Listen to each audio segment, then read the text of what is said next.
Hello everyone, this is Nilufar Neha Khan and welcome to our YouTube channel Shikshalaya. तो आज हम बात करेंगे आपके बीएसएसबी पीजीटी हिस्ट्री की आप किस तरीके से तैयारी करेंगे। जो लास्ट 1 to 3 मंथ्स आपके हैं, ठीक है। अब ये 1 to 3 मंथ्स इसलिए कह रही हूँ क्योंकि हो सकता है आपका अगर एग्ज़ाम का शेड्यूल आने होगा नवंबर में, अगर आपका एग्ज़ाम होगा तो मोस्ट प्रोबेबली आपके जो कैलेंडर है वो अभी अक्टूबर में ही आपको देखने को मिल जाएगा। और ये याद रखिएगा, 1 महीने पहले आपको आपका कैलेंडर देखने को मिलेगा, ठीक है। लेकिन उसकी पॉसिबिलिटी अभी जिस हिसाब से चीज़ें चल रही हैं वो कम ही लगाई जा सकती हैं। अब यहाँ पर ये भी चीज़ मैं क्लियर करना चाहूँगी कि इस चीज़ को ध्यान में रखिएगा कि आपका एग्ज़ाम 1 महीने बाद होता है, आपका एग्ज़ाम 2 महीने बाद होता है, या आपका एग्ज़ाम नेक्स्ट ईयर होता है, ठीक है। सबके पास वही टाइम है, वही एक सिलेबस है, वही चीज़ है, ठीक है। अब इस पे आपको ध्यान देना है कि आप इस टाइम को किस तरीके से यूटिलाइज करेंगे ताकि आपका सिलेक्शन हो जाए। और ये याद रखिएगा, एट द एंड यही मैटर करेगा कि आप या तो सिलेक्ट होते हो या नहीं होते, ठीक है। तो जो इस टाइम को यूटिलाइज कर लेगा वो बच्चा सिलेक्ट होकर ही रहेगा, ठीक है। अब बात करें कि आपको इतना तो मैं मान के चल रही हूँ कि आपके पास आपका ऑफिशियल सिलेबस होगा, प्लस आपकी ऑलमोस्ट लगभग 70-80% सिलेबस कंप्लीट हो चुका होगा। अगर नहीं हुआ है तो आप लोगों से रिक्वेस्ट है कि अपने सिलेबस पे बहुत अच्छे से ध्यान दीजिए, प्लस प्रीवियस ईयर पेपर्स पे, ठीक है। और हाँ, कई बच्चों को बहुत ज़्यादा प्रॉब्लम आ रही है वर्ल्ड हिस्ट्री के टॉपिक्स में, ठीक है, क्योंकि वर्ल्ड हिस्ट्री में इन्होंने आपका जो पॉलिटी के भी इवेंट कई टॉपिक्स इन्होंने डाल दिए जिसमें कि कई बच्चे कंफ्यूज हो रहे हैं कि मैम किस तरीके से करें, ये टॉपिक्स का समझ नहीं आ रहा, ठीक है। तो यहाँ पर मैं आप लोगों के लिए वर्ल्ड हिस्ट्री की स्पेशली कोशिश करूंगी कि वर्ल्ड हिस्ट्री पहले आप लोगों की कंप्लीट करा दी जाए, ताकि जो आपके ऑफिशियल सिलेबस में वर्ल्ड हिस्ट्री वाले टॉपिक है उन टॉपिक से रिलेटेड जितने भी क्वेश्चन आंसर आपके बन सकते हैं वो सारी चीज़ें करा दी जाए उन वीडियोज़ में। मेरी कोशिश यही रहेगी, ठीक है। और कोशिश ये भी करूंगी कि डिटेल वीडियोस भी प्रोवाइड कर दूं। लेकिन हाँ, अभी जैसे कि आप लोगों को, कुछ लोगों को पता होगा कि अभी जो मेरा 9 मंथ स्टार्ट हुआ है, जिसकी वजह से हो सकता है मेरे को कभी भी हॉस्पिटल जाना पड़ जाए। तो थोड़ा सा आप लोग पेशेंस रखते हुए मेरे साथ बने रहिएगा। इंशाल्लाह आप लोगों के लिए बहुत सारी चीज़ें मैं प्लान तो कर रही हूँ, लेकिन हाँ, जैसे कि मैंने आपको बताया, मेरी भी तबीयत थोड़ी सी अप एंड डाउन चलती रहती है, तो कोशिश मैं कर रही हूँ। लेकिन हाँ, अगर जैसे ये जो आपकी क्वेश्चन आंसर सीरीज है, ये तो मैं फॉर श्योर आप लोगों को बहुत जल्द प्रोवाइड करने वाली हूँ, क्योंकि मैंने क्वेश्चन आंसर्स आपके बनाने शुरू कर दिए हैं आपके टॉपिक के अकॉर्डिंग, ठीक है। ये चीज़ याद रखिएगा।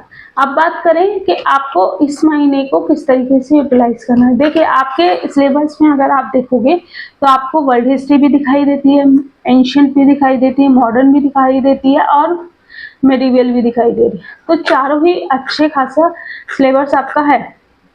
अब यहाँ पर कुछ चीज़ें अगर आप एनालाइज करोगे तो जब आप अपने प्रीवियस ईयर पेपर्स आप जब देखते हो तो आपको वर्ल्ड हिस्ट्री के टॉपिक से ज़्यादा क्वेश्चंस देखने को मिलते हैं, ठीक है। और उसी में ही कहीं ना कहीं बच्चे कंफ्यूज हैं, ठीक है। इसीलिए मेरा मेन फोकस रहेगा कि मैं एटलीस्ट इस टाइम को आप लोगों के लिए जितना ज़्यादा यूटिलाइज कर सकती हूँ उतना मैं कर सकूँ, ठीक है।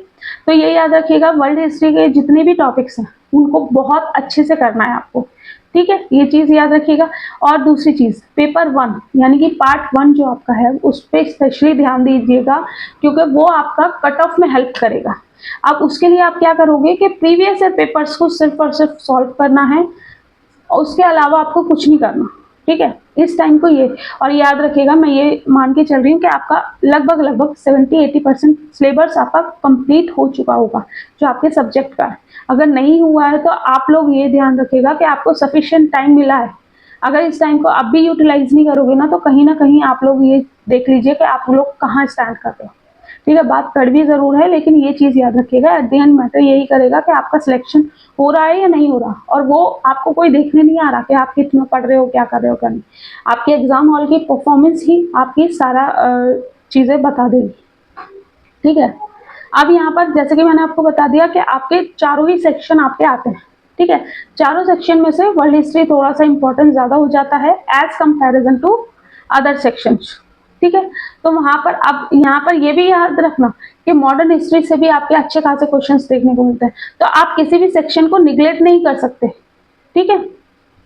अब यहाँ पर आपको कोशिश करनी है कि आपका एक तो टारगेट ये रहना चाहिए कि एटलीस्ट नवंबर तक आपका सिलेबस पूरा कंप्लीट हो जाना चाहिए। उसके बाद चाहे आपका एग्जाम नवंबर में हो या ना हो, ठीक है, दिसंबर में हो या ना हो, आपके पास एक स्ट्रैटेजी होनी चाहिए कि मुझे इस टॉपिक से रिलेटेड इतने क्वेश्चन आंसर सॉल्व करने हैं हर दिन, ठीक है। और एक चीज याद रखिएगा, फैक्ट्स और जो आपकी डेट्स होती हैं, जो टाइम होता है, इन सब चीजों को बार बार रिवाइज करना है आपको, ठीक है। क्योंकि कई बार ऐसा होता है कि हम पढ़ तो लेते हैं लेकिन हम फैक्ट्स को भूल जाते हैं, हम डेट एंड टाइम भूल जाते हैं, जिसकी वजह से, क्योंकि आपको पता है डायरेक्टली डेट से या टाइम से क्वेश्चन आ जाता है।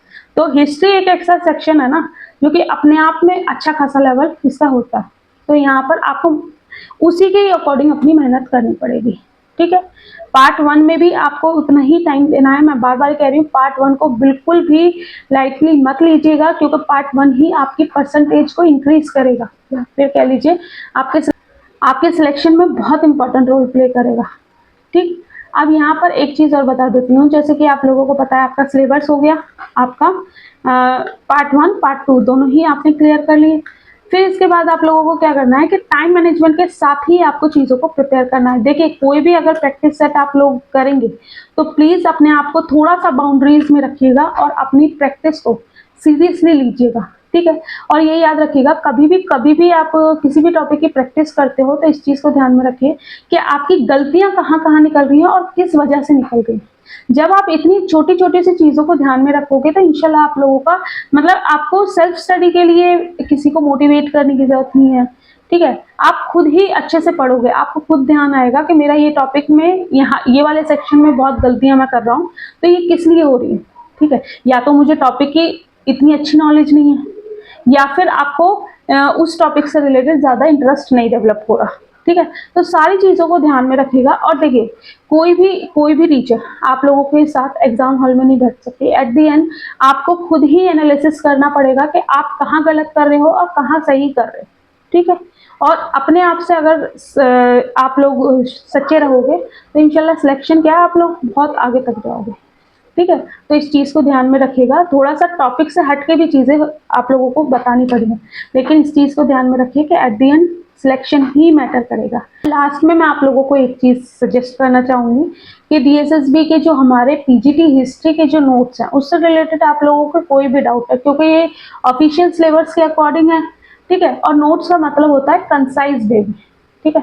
और एक चीज याद रखिएगा, चाहे आप कितनी भी नोट्स पढ़ लीजिए, कितनी भी चीजें कर लीजिए, जब तक आप खुद से मेहनत नहीं करोगे तो आप लोगों का सिलेक्शन नहीं हो सकता, ठीक है। ये चीज मैं इसलिए बार बार रिपीट कर रही हूँ क्योंकि बच्चे सोचते हैं कि एक बुक ले ली तो हमारा सिलेक्शन हो जाएगा। नहीं, आपको मल्टीपल सोर्सेस को देखना पड़ेगा, छानना पड़ेगा, उसके बाद आप लोगों को चीजें क्लियर हो पाएंगी, ठीक है। अब यहाँ तक तो आप लोगों को सारी चीजें समझ आ ही गई होंगी। बाकी डीएसएसबी पीजीटी हिस्ट्री के जो ऑफिशियल सिलेबस के अकॉर्डिंग जो नोट्स हैं आपके, उनसे रिलेटेड कोई डाउट होता है तो यहाँ कॉन्टैक्ट नंबर पे कॉन्टैक्ट करके पूछ सकते हैं। वहाँ आपको डेमो वगैरह सारी चीज़ें प्रोवाइड कर दी जाएंगी। बाकी कोई भी दिक्कत, कोई भी परेशानी होती है तो कमेंट बॉक्स में कमेंट करना। बाकी बहुत जल्द आपको आपके जो पीजीटी हिस्ट्री से रिलेटेड बहुत इम्पोर्टेंट वीडियोस आपको देखने को मिलेंगी। मैंने कोशिश तो यही की है कि आप लोगों के सारे डाउट्स क्लियर कर दूं। देखिए, थोड़ा सा ये जो वीडियो है प्रिपरेशन से रिलेटेड, आपके टिप्स एंड ट्रिक्स से रिलेटेड, इसमें कई चीज़ें एक्स्ट्रा हैं, लेकिन हाँ, इस चीज़ को ध्यान में रखिएगा कि बार बार ही कह रही हूँ कि मेन फोकस इसी पे ही रखिएगा कि आपका एट द एंड सिलेक्शन होना चाहिए। चलिए, मिलते हैं आपसे नेक्स्ट वीडियो में। Thank you for watching.